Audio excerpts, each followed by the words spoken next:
So this other one I wanted to talk to you about was I tried the 36 questions to fall in love on a random Tinder date and it was a disaster. And my opinion about this, I'm not gonna read the whole article. But she's just like the famed 36 questions to fall in love gained popularity in a viral New York Times story. So basically, it's 36 questions. They get more and more like emotional or whatever. Set 1, given the choice of anyone in the world, who would you want as a dinner guest? 2, would you like to be famous? In what way? 3, before making a telephone call, do you ever rehearse what are you going to say? Why? And that's how I'd ask it, you know.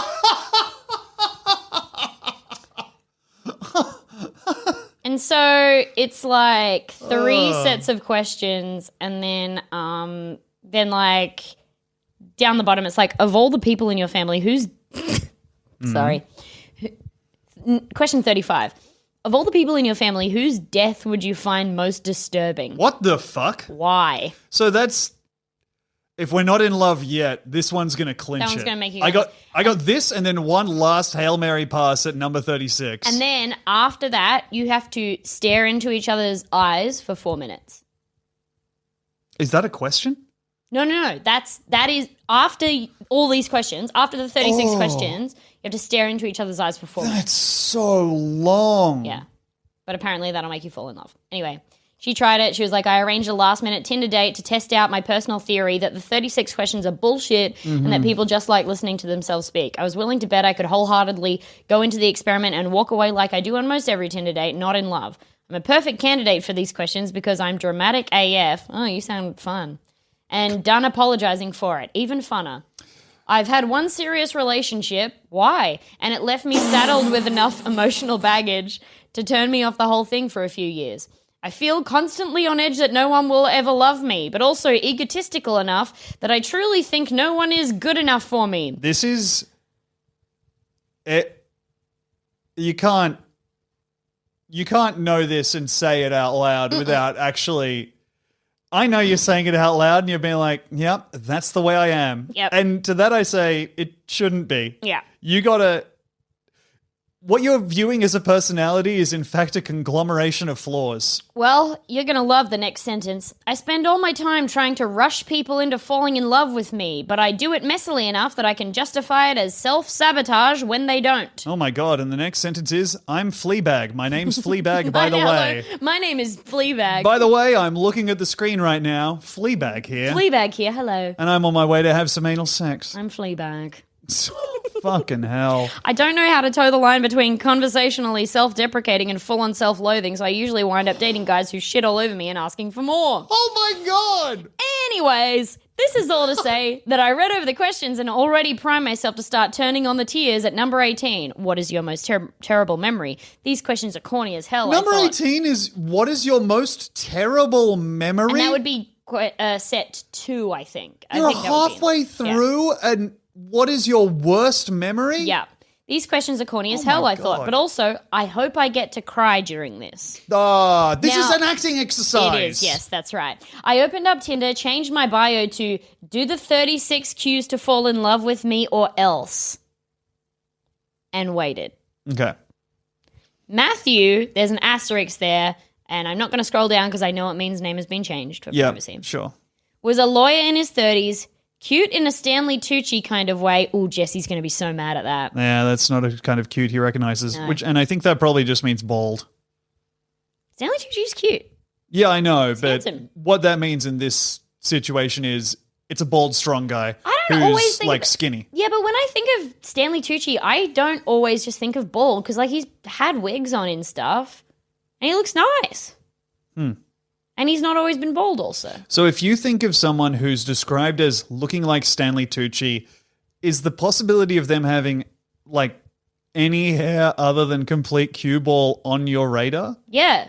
What I honestly think is either smiling too much or a bit tired. Demi, you are the BigSoftTitty.png dullard of the week. Just leave space to put the theme in? Yeah, for sure. All right, here's the theme. Da, da, da, da. Da, da, da, da. Here comes the me. All right, cool. Now I'll actually make the theme. Pants soaked in pee. Yeah, okay, Yeah, good. All right. And the theme goes here. All right. Here comes the me, pants soaked with pee, mouth going duh, and the brain is empty. You are the official BST.png dollard of the week. Matthew was a lawyer in his 30s, cute in a Stanley Tucci kind of way. Only like... Wait, what? Wait. Only like what? Only like 7 feet tall. Uh-huh. Oh, right. Sorry. Okay. He was cute like Stanley Tucci, except he was 7 feet tall. Except he was 7 feet. I thought she was saying Except he he was was- only like 7 feet tall. No, he's That's like what Stanley Tucci, okay. except he's also really tall. Right, gotcha. And most importantly, he was down with the questions. His opening line was about the uninterrupted eye contact. I'm probably emotionally capable of falling in love, I thought to myself before the date as I stuffed my bra with an extra ankle sock for lift, not volume, and it's not cheating. When I arrived 20 minutes late despite living 8 minutes away, Bridget Jones's Diary Yeah. and its consequences Yeah. have been disastrous for the female I race. don't think anyone should be like you. No, look, I understand it. I was in my 20s once, Mm. but I do think that kind of the... This lady I don't is- think she is either, but like the impulse to be like, or at least to make fiction of it, or to make fiction of your life and kind of give yourself this like, I'm just freaking barreling through this crazy world, barely hanging on. Yeah. And I think it's only because I see a lot of myself in it. Yes. It does disgust me only because I'm like, no, you need to like actually be better. Yeah. And I think that one way to avoid being better is to embrace this as a personality. Exactly, yes. Rather than see it as like, oh, you know what? It would be good if I was on time and made steps to actually really address that rather than kind of internalize myself as someone who's late for things. Yes, and I think you and I do actually try and be better in ways that are not completely fucking draining for us. But I will say that, hey guys, self-care isn't always forgiving yourself for being a cunt. Yeah. Okay. And also, you know, with the proviso that we also understand this is written for entertainment. Of course. Yep. Of course, but you sound like a psycho. I was worried I'd have pissed him off. Not the case. Matthew was a perfect gentleman waiting patiently by a table with the app version of the questions at the ready. I had also brought along the book like a psychopath because for some antisocial reason, slamming a hardcover down in a bar feels normal to me. Mm-hmm. Fine. We quickly realized it was fairest to alternate who would answer first. This was key because I found out very quickly, blah, blah, blah, blah, blah, blah, blah, blah, blah. There was one question where we had to describe what we valued in friendships, and I was like, sense of humor? And he had a very eloquent answer about the goodness of people, and I absolutely wanted to stab myself in the thigh for going for the pothole-sized deep dive with my answer. Whatever. Okay. Stuff about it being cringe city. I learned a lot about Matthew, stuff I don't think I would have gleaned from his profile or on a first date. He mentioned he was someone who liked being alone and had a tendency to drop off the face of the earth for a few days at a time, which is a problem I've run into with past relationships. Do you think he mentioned that because he's worried about the follow-up texts he's going to get I think if it is, then that is a very, very smart future-proofing move from Matthew. Yes. I have this crazy thing. I have this weird thing that I do where I just go completely unresponsive and am normal. Yeah. And Aside I won't. from that, I'm normal. Yeah. Yeah. For no reason. Also, it's nothing to do with like the flaws of the person I'm talking to. If I get the sense that they are maybe one bad date from a meltdown, I would never let that affect my responses. There are also several points throughout each set of questions where you have to compliment one another.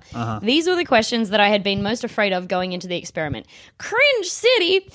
Thankfully, it wasn't that bad. I jumped to start the compliments first, hoping to establish a nice platonic, I respect your reasonable desire to find happiness in your work type vibe. Okay. Another organic plus of the questions, I felt comfortable and was pleased that things weren't turning overtly sexual right away. What are you talking about? I think that makes sense to me because like I mean like the compliments aren't like I love your titties. Yeah, you've got some gorgeous fucking fat You got tits. some fat fucking stinking gorgeous fucking honking fat fucking stinking tits. I love that you put a sock in there with your tits. Now your tits smell like your gorgeous fucking feet. Stink, bitch. And I wish you'd put your bra on your feet so your feet smell like your stinking tits. God damn, let me at you. I want to sniff every part of you. Let me fuck your tits and feet. Let me fuck your pussy meat. You're into poetry?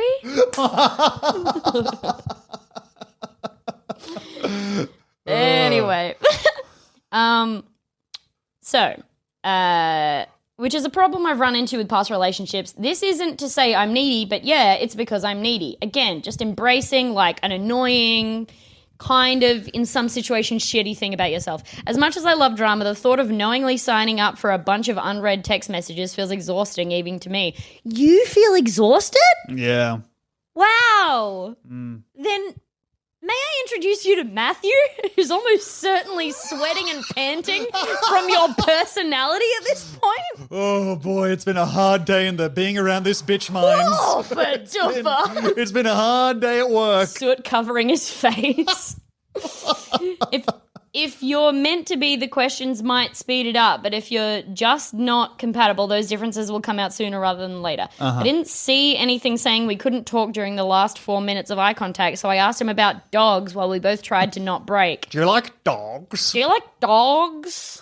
What's your favorite type of dog? Oh, it has to be yellow. It has to be that nice yellow dog.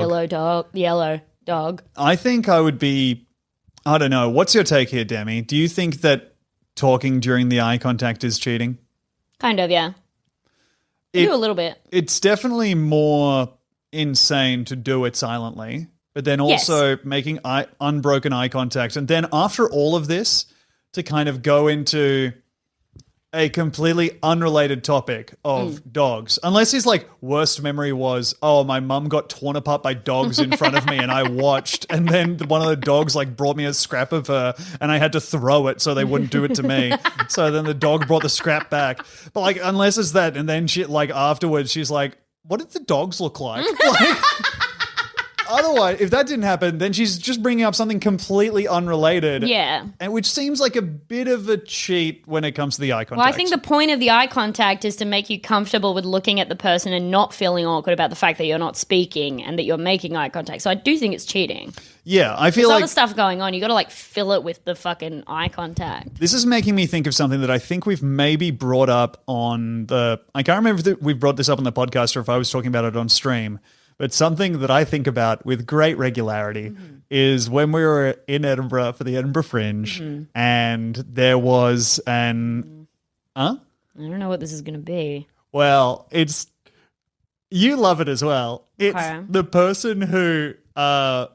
There were an American... Oh, shit. This was amazing. Holy fuck. The American kind of, I guess, Spiritual? spiritualist / performance artist who believed that they could make anyone cry through sustained eye contact and energy transfer. And said it with a lot of confidence at a late night show that we were also performing in. To the extent where they got booked on the late night show. Yes. Like it was a pre... Yeah.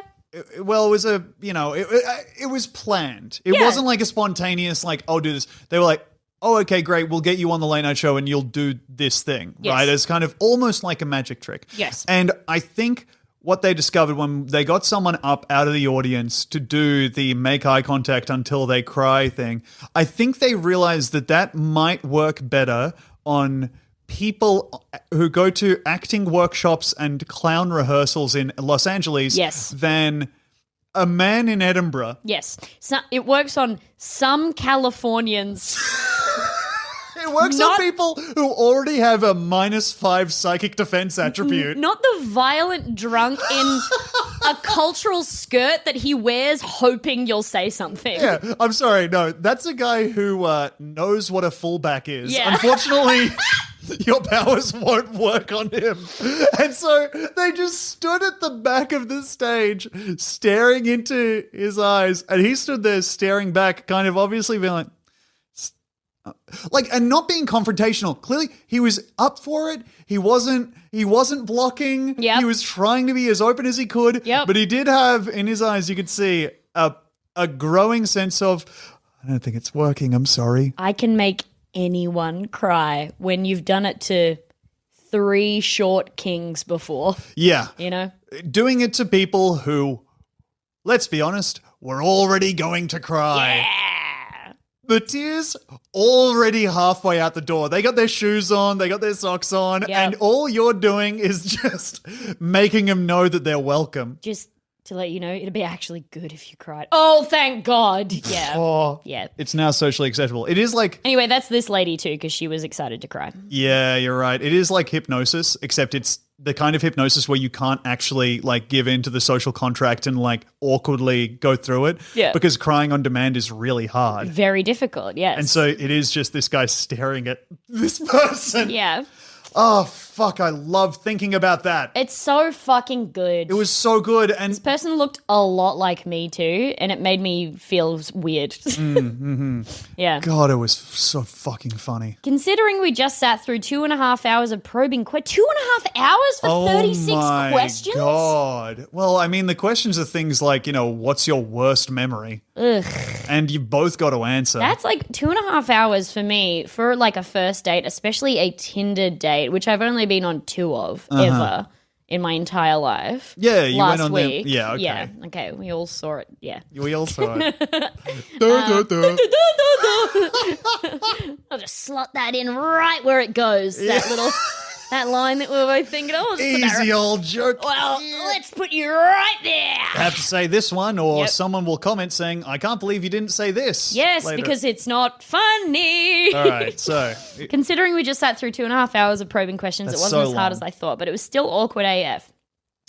I'm not sure the small talk made things easier since we both knew whatever superficial dumb questions I lobbed at him about dogs were just there to distract the both of us. Exactly what I was saying. That's why it's cheating. Yes. It's like I'm not actually going to deep dive into GOT theories with the nurse who draws my blood, but I'll word vomit some bullshit just to not see a needle. Okay, whatever. There was also a point where he mentioned that he was a Chihuahua person, and like a guy who likes them. yeah, baby, I don't think he's saying that. That's why he looks like Stanley Tucci. Is he has a big, bald skull. But he was standing on the table with his human head and his Chihuahua body, and she was like, "You're what?" And I was mentally like, "We're not doing this." I like the structure of the questions, but at the end, things fell apart. Starting to make a bit more sense why he took me to Taco Bell. Really weird. Live Mars. He said he Quiero did.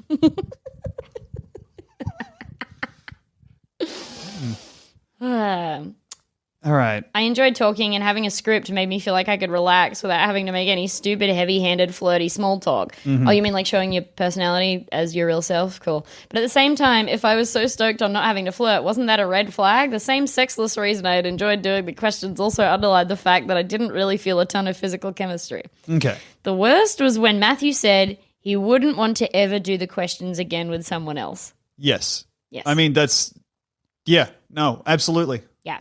Did I do that poorly that I turned him off the whole thing forever? Yes. Also, you did. How Absolutely. humiliating was it that I thought they were kind of fun until he vocalized what a slog they were? After that, I was so in my own head I couldn't even talk like a normal person. I think for a certain type of person, in this person's case, someone who is a self-professed drama lover, Yes. like looks forward to crying. Yes. I think to a certain person, your emotions like gold in the gold rush. Yes. They're right there on the surface and they're just there for you to grab. And to Yeah. you, they are shiny and gorgeous. And you're like, look at these. I made these all by myself. Yeah, and to the and other- so you yeah. want to just like grab them and show them to people. Yeah. And so for that kind of person, this look- is like yes. revolutionary and great.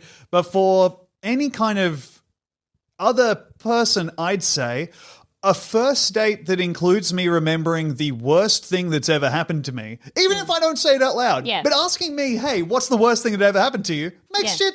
Well, they're showing you the rubies of their emotions and saying, don't you love these? And they're looking down at their 3-year-old cousin and being like, I don't want that, it's wet. Yes. You know? Yeah. Wait, try that again on me. Okay. So that's in reference to being handed a wet cheesel? Yeah. Wonderful. Yes. Okay. By a I 3-year-old don't cousin. want those things you're handing me. They are yucky. Yeah. I actually find it a little embarrassing to be around someone who is like immediately flaying themselves in front of me Yes. emotionally. Yeah. And that's like part of the thing of, I don't know, why I find a lot of emotion in performance quite embarrassing. Because I'm like, but I don't feel anything. No. But good for you. Hey, you Some seem to people be like having, that shit, though. You I seem to don't be get having it. a non-blast. Yeah. You know? I don't get it. Some people like that shit. I think maybe for some people it's useful. I don't know, though, man. Yeah. You know? After the date, I wallowed in self-pity all night. There were a bunch of flies in my living room. By the way, I should have mentioned this before, but I'm stinky. The result of I'm Pigpen. The result of a neglected mousetrap. Come on, and bro. it somehow felt like a disgusting metaphor for my trash-ass love life. Okay, well... So, I'm sorry. It shouldn't be funny. I shouldn't be laughing at somebody else's pain, but it's really funny. I mean, they're putting it out there, and they're also knowingly couching it in that. They know that's supposed to be funny. Yeah. God, I hope. I think it is supposed... it's supposed to be funny. Obviously, yes. We're engaging in this in good faith. Sure. But... Anyway, they cried all night, and then they were like, I probably won't do that again. But you want to cry. It's the thing you wanted to do. You said you wanted that. Also, you said you didn't want to do the questions. You just were looking forward to crying. Yeah. God. Somebody doesn't know what they want, and that's your only problem. People are exhausting, dude. Yeah. God damn. There are so many different kinds of people in the world, and so many of them are just like this. This really sums it up quite well. Can I tell you? Please. This is the end. This is the last mini paragraph. Uh-huh. As for those dramatic tears I was so looking forward to, I'm sorry to report that I did not get to wow my date with an Oscar-worthy monologue about my lonely childhood. I did, of course, frustration cry later that night when I got home, but like most things, it's never as much fun when it's just you. I think... Okay. I mean, hey, you know what? Maybe that's written facetiously. Hope so. But also, I think that that's part of the problem here, is that if you are proposing that you and your non-sweetie read the questions, part of it is because you are open to and quite tickled by the idea of the performance. Yeah. To me. And kind of putting yourself out there and being like, well, now I get to talk about things that happened to me, the main character. Yes. And you give the other person their little shot at being the main character. But you know what? They didn't know they were going to do the questions necessarily. Or he has the app or whatever. But like, you've been training. Yeah. You know? Yes. And also, why would your ideal first date involve... it wasn't her ideal first date. I'm being unfair. Sure. But why would you set it up so this first date has you cry? I guess I just don't understand this woman. No. I don't know. It's fine to not understand people. There are a lot of different people out there. Interesting, wonderful people. And Demi, don't they all make the world go round? Not her. I think she's doing a wonderful job. This is, to me, I think it's just like, she had to write something. Yes. She did it, but I'm sorry, you sound crazy. This, to me, is New York City brain. Yeah. And I don't think that it's necessarily you need to be in New York City to have it, but I do think that reading enough things that are set in New York City makes you this. Yeah. Yeah. I think that's right. And then you have to kind of maybe counter-dose with some Cormac McCarthy or something, or maybe just like some bleak landscapes or something. Yeah. You know? Well, anyway, what an incredible Into the Cosmo. Thank you. Demi, great job. Do you want to do the 36 questions? Oh, let's jump right to what's the worst thing that's ever happened to you?